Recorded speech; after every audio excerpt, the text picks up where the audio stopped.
The haunting beauty of the Pacific Northwest. The Pacific Northwest is a land where nature's grandeur meets an eerie, almost supernatural stillness. Towering evergreens stretch toward the sky, their gnarled branches twisting like skeletal fingers. Mist rolls in from the coast, swallowing entire forests in a ghostly embrace, while the distant rumble of waves against jagged cliffs echoes like the whispers of lost souls. It is a place of stark contrasts, where serene beauty coexists with an unsettling sense of the unknown. Here, the boundaries between the living and the dead feel impossibly thin, and it is no wonder that the region is steeped in chilling tales of the supernatural. From the dense woodlands of Washington to the fog-drenched valleys of Oregon, the Pacific Northwest has long been a breeding ground for ghost stories, urban legends, and eerie folklore. The region's isolation, with its remote towns and sprawling wilderness, has given rise to countless whispered tales of disappearances, cursed lands, and spectral figures wandering the edges of civilization. Indigenous legends speak of spirits that linger in the forests, watching silently from the shadows, while settlers' accounts tell of ghostly apparitions haunting abandoned homesteads and forgotten roads.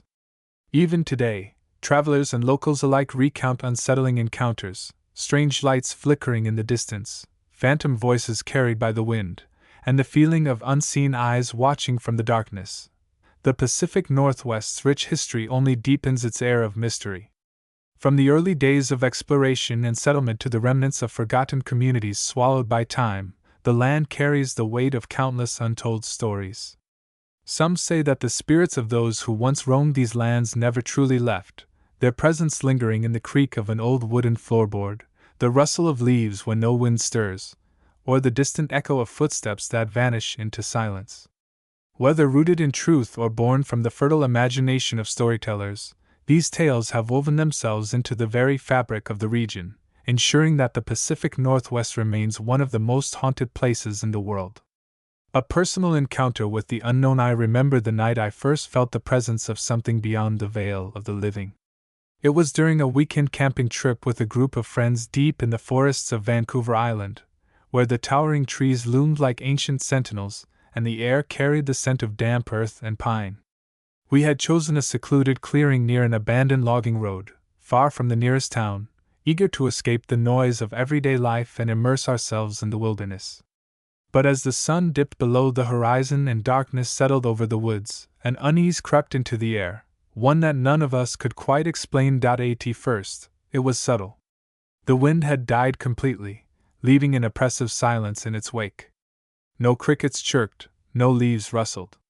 Then came the cold. It wasn't the natural chill of a forest at night, but something deeper, more invasive, as though the temperature had been drained from our very bones. My friend Sarah was the first to notice the change, pulling her jacket tighter around her shoulders and whispering, "Did you feel that?" Before the rest of us even realized something was wrong, then came the whispers. Faint at first, like distant murmurs carried on the wind, but growing steadily louder, though no discernible source could be found. We strained to make out the words, but they seemed to shift just beyond comprehension, like voices speaking in a language we once knew but had long since forgotten. Our laughter from earlier in the evening had vanished, replaced by a shared sense of dread. It was then that we saw the figure. At the edge of the clearing, partially obscured by the shadows of the trees, stood a man, tall, motionless, his face obscured by the darkness. None of us had seen him approach, and the nearest road was miles away. He simply was, watching us with an intensity that sent a shiver down my spine. I wanted to call out, to ask who he was, but my voice caught in my throat. My heart pounded as I tried to rationalize what I was seeing. Perhaps a lost hiker, maybe someone playing a cruel joke. But something deep inside me knew better, and then, just as suddenly as he had appeared, he was gone. No footsteps, no rustling of leaves, no indication of movement. Just emptiness where he had stood. The temperature returned to normal, the whispers faded, and the forest exhaled a breath we hadn't realized we were holding. We packed up in silence and left the clearing without another word, never returning to that spot again. But even now, years later, I can still remember the way the air had thickened, the way time seemed to freeze, and the feeling that something had been watching us from beyond the veil.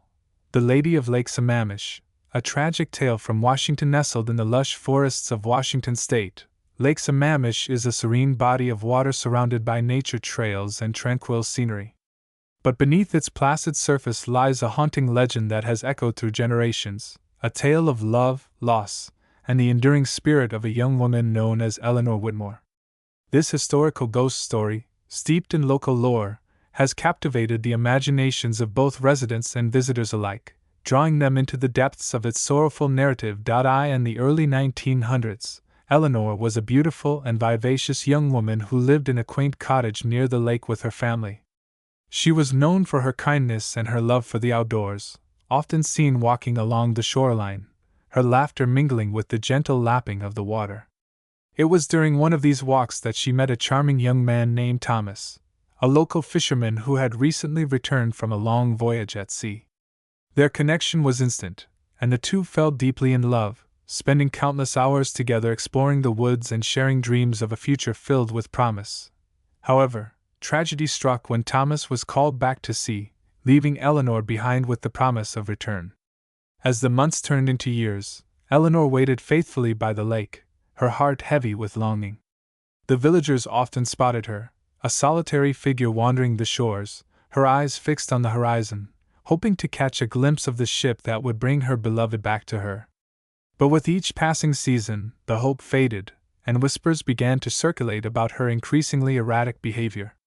Some claimed to see her late at night, wandering the woods, calling out Thomas's name, her voice echoing through the trees like a haunting melody. One fateful evening, as the sun dipped below the horizon, casting a golden hue over the lake, Eleanor was last seen standing at the edge of the water, her silhouette framed against the twilight sky. Witnesses claimed she was speaking to someone, or something, just beyond the shoreline, her voice rising and falling in a desperate plea. That night, a storm rolled in, fierce and unrelenting, and by morning, Eleanor had vanished without a trace. Her disappearance sent shockwaves through the community, and despite exhaustive searches, no sign of her was ever found. But the legend of Eleanor did not end with her disappearance. Over the years, countless stories emerged from the locals who claimed to have encountered her ghost near the lake. Many described seeing a figure draped in a flowing white gown, her long hair cascading like a waterfall, standing silently by the water's edge. Some said they heard her mournful cries echoing across the lake, a sound that seemed to pierce the very heart of the forest. Others reported a peculiar phenomenon. When the lake was calm, a faint reflection of Eleanor would appear, as if she were still waiting for Thomas to return. One particularly chilling account comes from a group of teenagers who, on a dare, ventured to the lake after dark. They claimed to hear whispers on the wind, calling out to them, urging them to come closer. As they approached the water, they felt an icy chill envelop them, and the air grew thick with a palpable tension. Suddenly, the surface of the lake began to ripple, and in the moonlight, they glimpsed a figure standing just beyond the shore, Eleanor, her face pale and sorrowful. She reached out, her fingers trembling, as if pleading for help, but before they could react, the figure vanished into the night, leaving behind only the sound of their racing hearts. The legend of the Lady of Lake Sammamish has become a staple of local folklore, passed down through generations as a cautionary tale about the power of love and the consequences of loss. It serves as a reminder of the fragility of life and the enduring nature of grief, echoing the sentiments of those who have lost loved ones and continue to search for closure. In the quiet moments of stillness, when the world feels suspended in time, many believe that Eleanor's spirit lingers, a guardian of the lake and a symbol of unyielding love. Today, the lake remains a popular destination for picnics and outdoor activities, but those who visit often speak of an inexplicable sense of sadness that seems to hang in the air.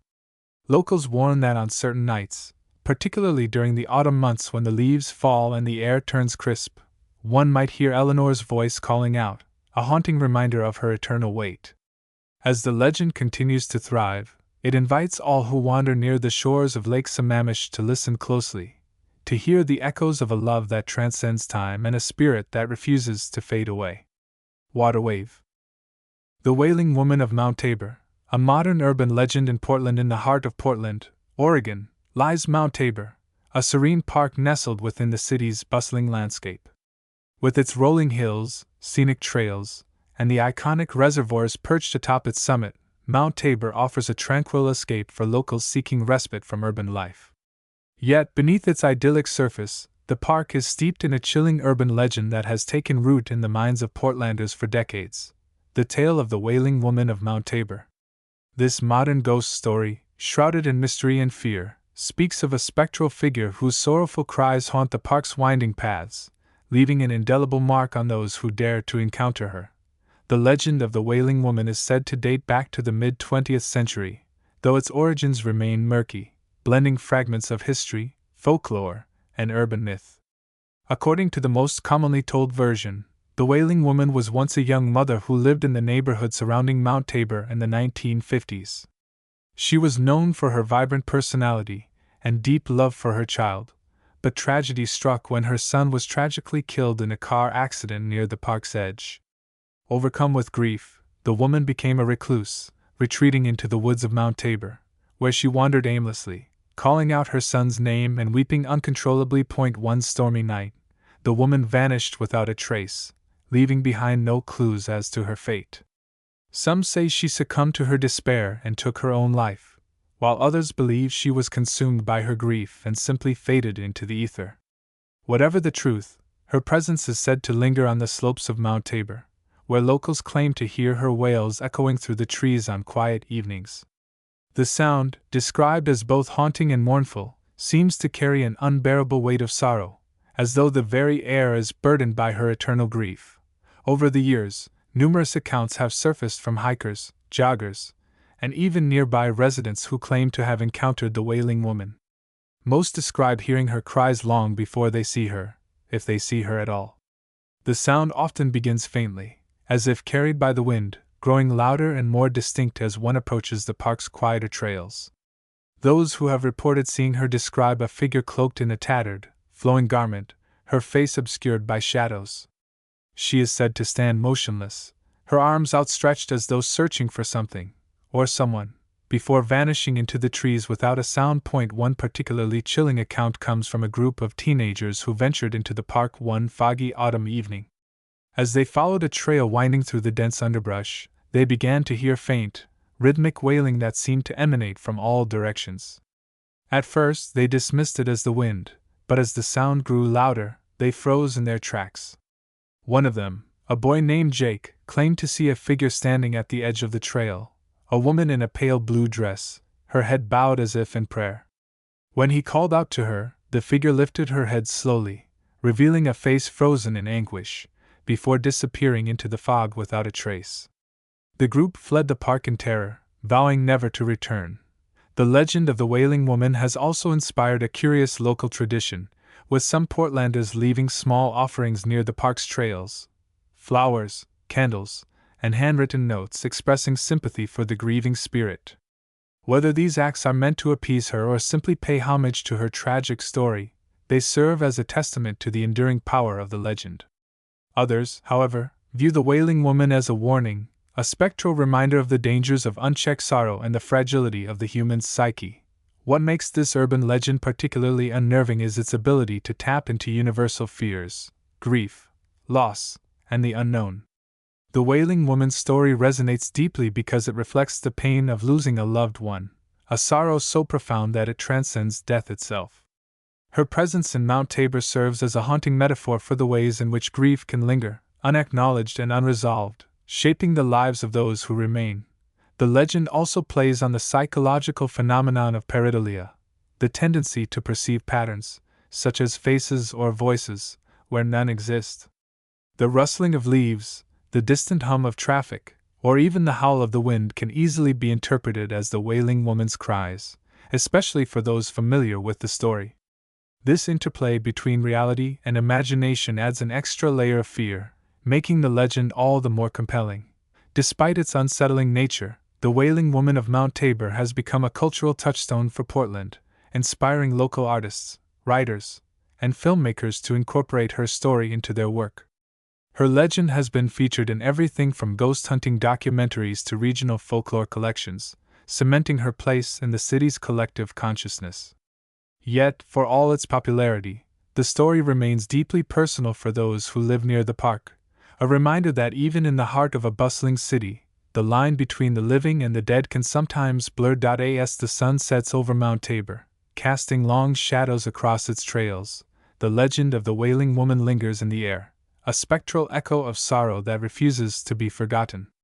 Whether one believes in her existence or not, the tale serves as a chilling reminder of the power of grief to shape our perceptions and haunt the places we call home.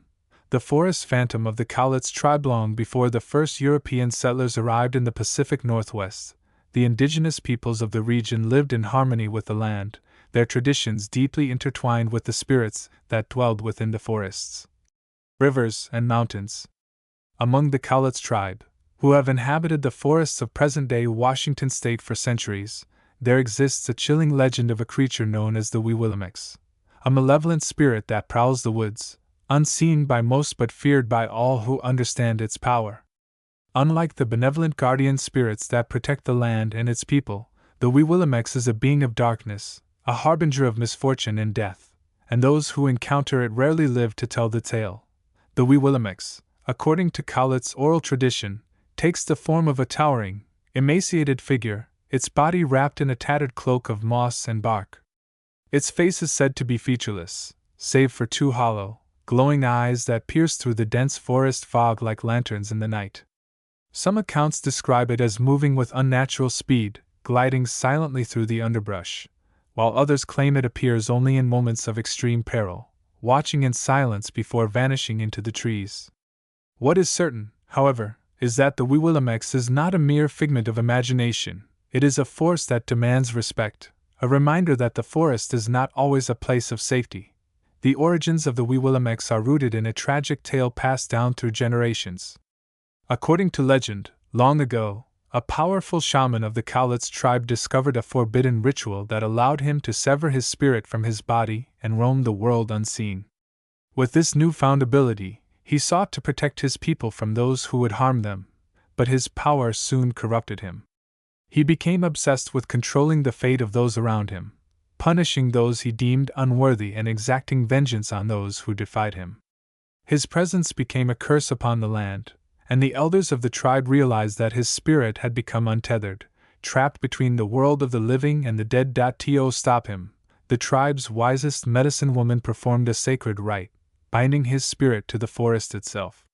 Though his physical form was destroyed, his essence remained, forever wandering the woods as the Weewillmekq, a guardian turned tormentor.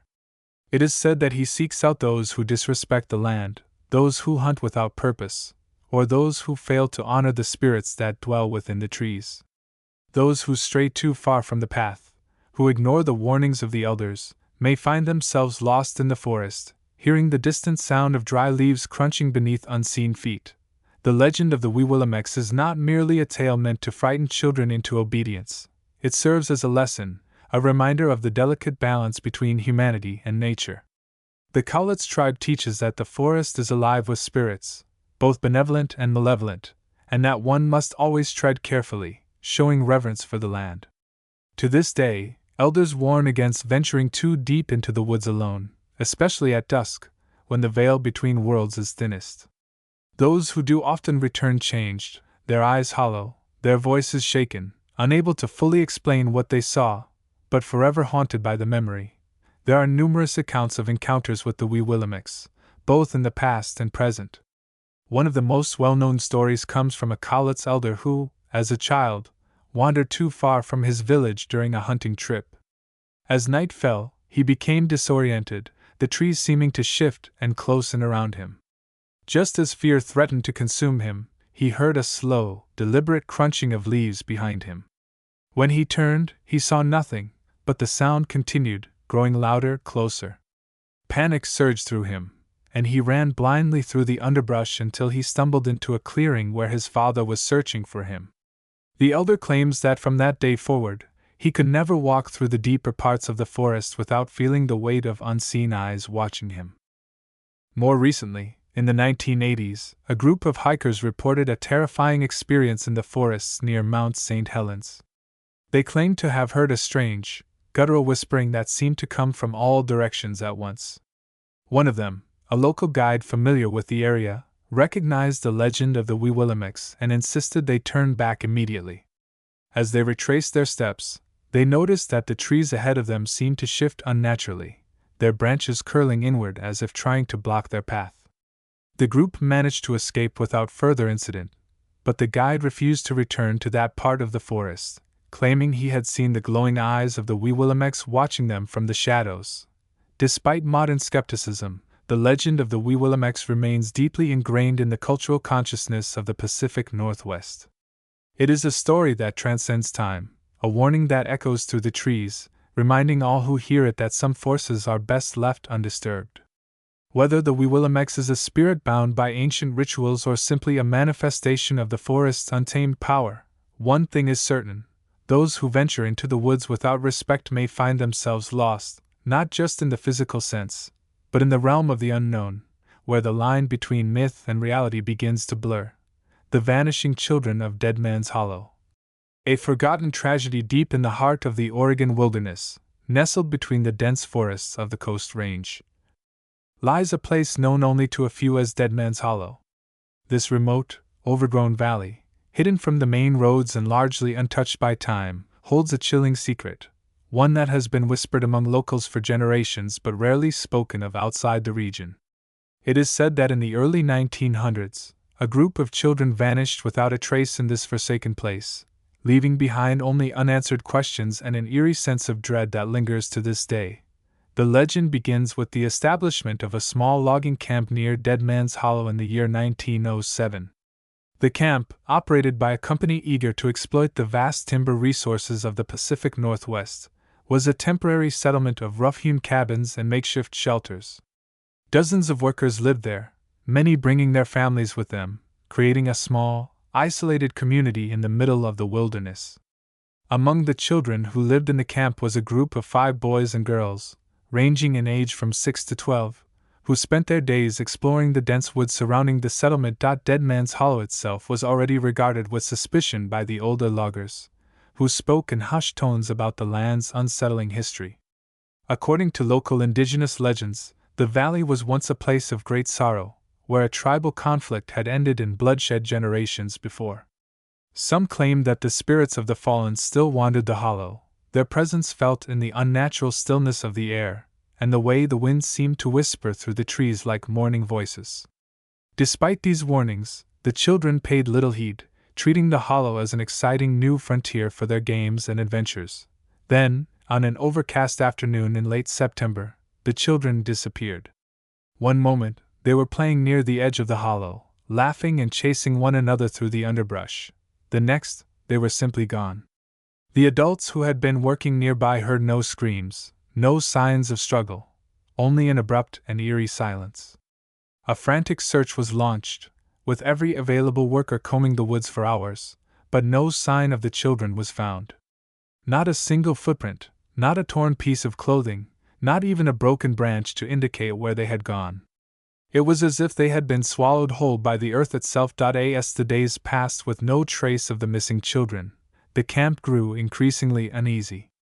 Some workers claimed to hear faint laughter echoing through the trees at night, though no one could explain its source. Others reported seeing fleeting shadows moving through the hollow, just beyond the reach of their lanterns. The foreman, a pragmatic man who had spent years in the logging industry, insisted that the children had simply wandered too far and been lost to the wilderness. But even he could not explain why no bodies were ever found, nor why the laughter continued long after the search had ended. Eventually, the camp was abandoned, its workers too unsettled to remain in a place where 5 children had vanished without a trace. The cabins were left to decay, overtaken by vines and moss, and the land was left undisturbed. Over time, Dead Man's Hollow faded from public memory, becoming little more than a footnote in local folklore. But those who grew up near the area still tell the story, warning their own children never to venture too deep into the woods, lest they meet the same fate. In recent years, a few intrepid explorers have attempted to uncover the truth behind the legend. Some claim to have found remnants of the old logging camp, buried beneath layers of foliage, with strange carvings etched into the trees, symbols that resemble those used in ancient indigenous rituals. Others have reported encountering an unnatural stillness in the hollow, a silence so complete that it seems to press against the ears. One hiker, who entered the valley alone in the early 2000s, claimed to have heard a child's voice calling out to him from the trees, though no one else was present.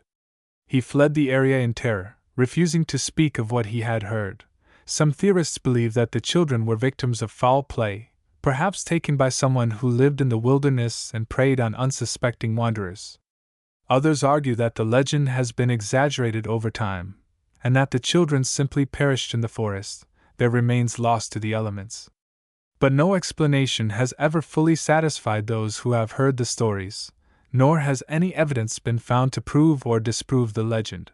Even today, Dead Man's Hollow remains a place of mystery. The few who dare to visit speak of an overwhelming sense of unease, as though they are being watched by unseen eyes. The trees seem to lean inward, their branches forming a canopy that blocks out the sky, and the air is thick with the scent of damp earth and something more elusive, something old and waiting. Whether the children are truly lost in the hollow or merely a cautionary tale passed down through generations, one thing is certain: those who enter Dead Man's Hollow often leave changed, carrying with them a lingering fear that refuses to fade, and so the legend endures, a whispered warning carried on the wind, reminding all who hear it that some places are best left undisturbed. The Shadowed Path of Deception Pass. A gateway to the unknown Deception Pass, a narrow strait separating Whidbey Island from the mainland of Washington state, is a place of breathtaking natural beauty. Towering cliffs, crashing waves, and the iconic Deception Pass Bridge draw visitors from across the country, offering a stunning vantage point of the rugged Pacific Northwest coastline. Yet beneath its picturesque exterior lies a history steeped in mystery, a place where the veil between the living and the dead seems unnervingly thin. According to local legend, there is a hidden trail, one that few dare to follow, known as the Shadowed Path, a route said to lead directly into the realm of the supernatural. The Shadowed Path is not marked on any official map, nor is it advertised in tourist brochures. Those who know of its existence speak of it in hushed tones, warning that those who walk its length may never return the same, if they return at all. The path is said to begin near the southernmost end of Deception Pass Bridge, where the dense forest meets the jagged cliffs. Locals claim that if one ventures far enough into the trees, past the well-trodden hiking trails, they will stumble upon an overgrown footpath, lined with blackened stones and the remnants of old, rusted lanterns. The air here is thick with an unnatural stillness, and the trees seem to lean inward, as though watching, waiting. The origins of the Shadowed Path are shrouded in uncertainty, but one persistent tale tells of a group of indigenous hunters who vanished in the early 1800s while tracking a wounded elk through the region. According to legend, they followed the animal deep into the woods, only to find themselves lost in an unfamiliar landscape. The trees grew taller, the sky darkened, and the wind carried whispers that were not their own. One by one, the hunters disappeared, their cries for help fading into the void. When search parties were sent out, they found no trace of the men, no bodies, no signs of struggle, only an eerie silence that seemed to stretch beyond the limits of time. Since then, stories of strange occurrences along the Shadowed Path have persisted. In the early 1900s, a group of loggers reported encountering a spectral figure dressed in tattered garments, wandering aimlessly through the trees. The man spoke in a language none of them understood, his voice hollow and distant, as though carried from another world. When they attempted to follow him, he vanished into the mist, leaving behind only a trail of footprints that led nowhere. Decades later, in the 1960s, a couple hiking near Deception Pass claimed to hear a woman's voice calling out for help in the distance. They followed the sound deep into the woods, only to find themselves standing at the base of a cliff with no clear path forward. The voice continued to call, growing more desperate, until the couple turned back in frustration, only to realize that they had lost all sense of direction. It took them hours to find their way back to the main trail, and even then, they swore they had been walking in circles the entire time. The whispering woods of Silver Falls, a town swallowed by silence deep in the heart of Oregon's Cascade Mountains, lies the town of Silver Falls, a once thriving logging community that has long since faded into obscurity. Nestled between towering pines and shrouded in a near-constant mist, Silver Falls is a place that time seems to have forgotten, its abandoned buildings standing as silent sentinels to a past that refuses to be buried. But it is not the town's decay that unsettles those who dare to visit, it is the woods that surround it, the ancient forest that swallows all sound and seems to breathe with a life of its own. Locals speak of the Whispering Woods, a place where the trees murmur secrets in voices just beyond the edge of comprehension, where the air grows thick with unseen presences, and where those who enter often do not return unchanged, if they return at all. The legend of the Whispering Woods dates back to the town's earliest days, when settlers first carved homes into the dense wilderness. Silver Falls had been a booming logging town in the late 19th century, its economy thriving on the vast timber reserves that stretched for miles in every direction. The forest provided everything: wood for homes, fuel for fires, and the livelihoods of the townspeople. But as the trees fell, something else began to stir in the depths of the woods. According to old records and local oral histories, the first signs of something wrong came in the form of strange sounds. At first, it was just a low, rustling noise like the wind moving through the leaves. But soon, the townspeople began to swear they could hear voices, whispers that seemed to come from nowhere and everywhere at once. The whispers were unintelligible at first, just fragments of words that never quite formed sentences. But over time, they grew clearer, more insistent, as if the trees themselves were trying to speak. The townspeople tried to ignore it at first, attributing the sounds to the wind or to their own imaginations. But then came the disappearances. In the span of a few short years, dozens of townsfolk vanished without a trace. Some were last seen walking into the woods for routine tasks, hunting, gathering firewood, or checking trap lines, and never returned. Others simply stepped outside and were never seen again. The town's sheriff, a pragmatic man named Elias Harrow, led several searches into the forest, but no bodies were ever found, no signs of struggle, nothing to indicate what had taken them. One particularly harrowing account comes from a woman named Margaret Langley, who lived on the outskirts of town. She claimed that one night, as she sat by her window knitting, she heard a voice calling her name from the woods. At first, she thought it was her husband, who had gone out to check on the livestock, but when she called back, the voice responded in a way that was not quite right, too slow, too deliberate, as if the speaker had to think carefully about each word. Curious and uneasy, she stepped outside, her lantern in hand, and followed the voice into the trees. She later claimed that the moment she passed the tree line, the world changed. The air grew heavier, the trees seemed to lean in closer, and the whispering intensified. It was no longer just a few scattered words, it was a chorus of voices, overlapping and speaking all at once, their tones neither kind nor cruel, but simply watching. Margaret turned to flee, but the path she had come from was gone. The forest had shifted around her, its winding trails leading her deeper and deeper into its grasp. She wandered for what felt like hours, sometimes seeing flickering lights in the distance, only for them to vanish when she drew near. At one point, she swore she saw the figures of her missing neighbors standing among the trees, their eyes empty, their mouths moving as though they were trying to speak. But when she called out to them, they did not respond. Eventually, exhausted and half mad with fear, she collapsed against the base of a tree and fell into an uneasy sleep. When she awoke, she was back at her home, the lantern still burning on the windowsill. She never spoke of what she had seen again, but those who knew her claimed she was never the same afterward. She would often stare out into the woods for hours, whispering to herself, as though listening for something just beyond the veil of reality. As the years passed, Silver Falls dwindled. The town's population shrank, its businesses closed, and eventually, the last remaining residents packed up and left, abandoning the town to the forest.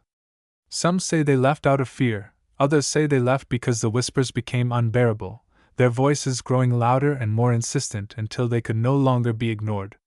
Whatever the reason, Silver Falls became a ghost town, its streets empty, its homes decaying, and its name fading into obscurity. Yet the Whispering Woods remain, as they always have.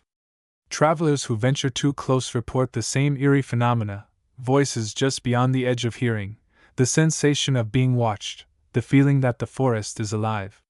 Some claim that if you listen closely enough, the whispers will tell you things, memories that are not your own, secrets of those who were lost, warnings that come too late. Others say that if you stay long enough, the forest will begin to speak your name, drawing you in until you become just another voice among the countless others who have vanished into its depths. To this day, no one knows what lurks within the whispering woods. Some believe it is the spirits of those who were taken, trapped between the living and the dead, their voices forever echoing through the trees. Others think it is something older, something that predates the town itself, a force that has always been there, waiting patiently beneath the canopy of leaves. As we draw the curtains on our journey through the shadowed corners of the Pacific Northwest, let us take a moment to reflect on the tales we've shared, each one a thread woven into the vast tapestry of this land's haunted history.